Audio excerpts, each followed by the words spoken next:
연부를 아주 열심히 했을 때 얻어지는 10가지 공덕에 대해서 말씀 올리도록 하겠습니다. 첫 번째, 잠을 없애주는 그런 공덕을 얻을 수 있다고 합니다. 각성을 밝게 고조되고 이렇게 되면 수면이 적어진다고 합니다. 저도 그런 걸 경험해 본 적이 있어요. 가수면 상태로 막 보름씩 그냥 잠자는 것도 아니고 안 자는 것도 틀림없이 깨어 있었어요. 그런데 전혀 피곤하지 않고 몸이 더 건강해지기만 하는 때가 있었는데, 간절한 마음을 계속 유지할 때 이런 현상이 일어난다고 생각합니다. 두 번째, 천마가 놀라고 두려워합니다. 천마만 그렇겠습니까? 마구니들을, 이 세상을 지배하는 마구니들이 참 겁을 내는 것이죠. 중생이란 무엇입니까?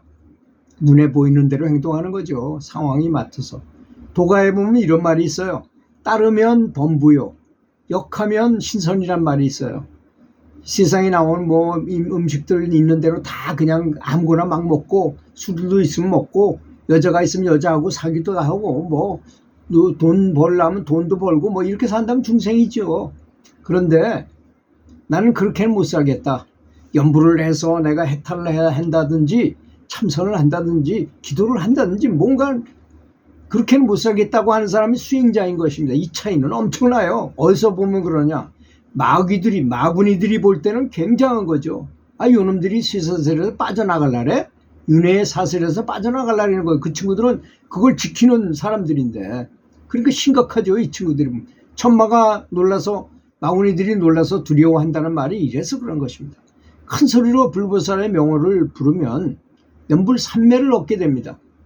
자, 그런데 우리는 왜 연불삼매를 얻지 못할까요? 생각이 너무 많아요. 그냥 숙달돼가지고 그냥 계속 하다 보면 저절로 그런 상태에 빠지는데, 너무 이걸 해달라 저걸 해달라 부탁하는 것도 많고 생각하는 것도 많기 때문에 그렇습니다.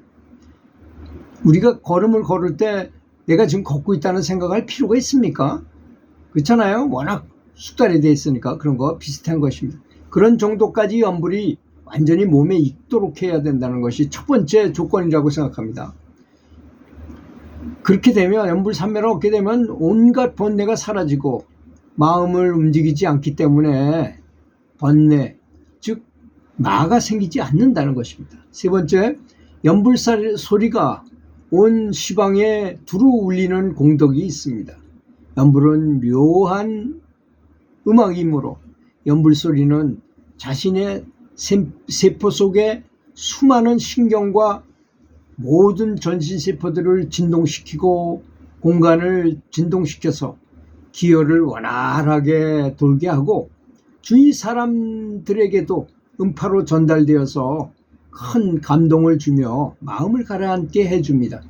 근데 놀라운 사실은 지금 이건 소리로만 얘기한 건데, 마음으로 해도 역시 마음도 그렇게 똑같은 작용을 한다는 점도 알아야 됩니다. 너무 칭명연불만 옳다고 말하는 분들이 많은데 꼭 그런 것만은 아니라는 점. 연불선으로 소리 안 나게 해도 마찬가지라는 것입니다. 오히려 소리 안 나게 하면 더 많이 할 수 있고 더 빠르게 할 수도 있잖아요. 그래서 어떤 한 가지에 집착할 필요는 없다. 자기한테 맞는 거, 자기가 해보고 잘 맞는 걸 선택하는 것이 더 좋으리라고 생각합니다. 네 번째, 연불은 불을 끄고 화를 가라앉히고 과거의 나쁜 기억의 응어리, 즉 업장을 삭게 하는 소염제 역할을 한다는 것입니다. 사실 과거의 악성 파일을 삭제하는 비밀병기가 바로 연불인 것입니다. 정말 간절한 마음으로 해야 될 것입니다. 그러면 근데 어떻게 업장이 소멸되는가? 저도 모릅니다. 얼마나 서서히 없어지는지, 언제 없어졌는지를 몰라요. 언젠가, 그렇잖아요. 탁구 열심히 치다 보면, 아주 열심히 치다 보면 언젠가 주변 사람들이 많이 늘었다고 말을 해. 내가 생각해도 많이 늘었는데 어떻게 늘었는지는 몰라. 많이 친 것밖에 없어요. 많이 연불하십시오. 그런 상태가 옵니다. 다섯 번째, 큰 소리로 연불하게 되면 자기 소리에 다른 소리가 들리지 않아 마음이 집중되는 공덕을 얻을 수 있다 그랬습니다. 칭명연불에 해당하는 거죠. 여섯 번째, 일심불란하게 된다. 바깥 소리가 들어오지 않아서 정신이 집중되면 삼매를 형성한다는 것입니다. 계속 연불을 하게 되면 이런 형태 연불 삼매가 된다는 것이고. 일곱 번째, 용맹정진이 가능하게 하는 공덕을 얻게 되는 것입니다. 한 마음으로 연불을 꾸준히 매일매일 반복하면 신심이 굳어져서 용맹정진의 용기가 생긴다는 것입니다. 그 용맹정진은 무슨 대단한 게 아닙니다. 계속 하다 보면 나도 모르는 사이에 몇 시간씩 가서 있고 하는 것이 용맹정진이에요. 그게 진정한 용맹정진. 내가 내가 얼마큼 앉아 있었다가 아니라 난 잠시 5분만 있은 것 같은데 시계를 보니까 4시간이 흘렀어요. 이런 현상이 일어나니 그런 것이 바로 진정한 용맹정진이 아니겠습니까? 8번째, 부처님의 이름을 부르면 좋아하는 것은 당연한 것이 아니겠습니까? 좋은 것은, 그죠? 부처님께서 본인의 명호를 부르는데 그 부처님이 얼마나 좋아하시겠습니다. 또 그래서 그 부처님이 와서 나와 하나가 되기 때문에 연불하는 동안에는 자신이 곧 부처가 된다는 것입니다. 9번째, 탐진치 삼독이 뚜렷하게 드러나는 공덕입니다.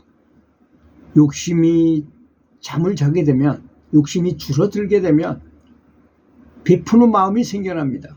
그렇지 않겠습니까? 욕심이 없어지면 베푸는 마음이 생겨요. 두 번째, 화나는 거. 자주 화내는 사람이 화나는 게 없어져서 그러면 자비심이 생길 수밖에 없잖아요. 다른 사람한테 감사하게 생각하고 잘 되길 바라고 이런 마음이 생기고, 어리석음이 잠자면 선정과 지혜가 생긴다는 것입니다. 선정과 지혜가 생기면 얼마나 좋겠습니까? 지혜만 있으면 이 세상에서 가장 똑똑하고 가장 행복하고 모든 걸 가질 수 있는 사람이 되는 것입니다. 지혜를 얻는 것이 가장 중요한 것이잖아요. 우리가 세상은 바꿀 수 없지만 나는 바꿀 수 있어요. 세상은 바꿀 수 없지만 나를 바꾸면 세상이 다 극락이 되는 것입니다. 10번째 마지막입니다. 연불 수행자는 생명이 끝나면 아플 틈도 없이, 이게 죽을 때는 3단계를 거친다 그랬잖아요. 첫 번째 정신이 있는 상태, 두 번째는 정신이 흐리앗한 상태, 세 번째는 완전히 정신이 없는 상태인데, 첫 번째 정신이 있는 상태에서 몸이 이렇게 망가지고 그럴 때는 이미 부처님께서 반야용선을 딱 갖다 대고 그 배에 올라타면 바로 극락에 가기 때문에 아플 틈도 없이 극락에 태어난다는 것입니다. 오직 일념으로 열심히 정진하다 보면 이러한 이치를 굳이 누가 말을 해주지 않아도 스스로 깨닫게 될 것이라고 말했습니다. 그러니까 용기를 가지시고 열심히 하다 보면 반드시 이런 경지를 만나게 된다는 것입니다. 그렇지 않습니까, 여러분? 우리 힘내가지고 계속 연불에 집중을 하고, 저는 연불에 집중하면서 반드시 감사함을 거기다 아주 굉장히 가득 채우려고 노력해요. 그것이 가장 좋은 연불이라고 저는 생각합니다. 들어주셔서 감사합니다.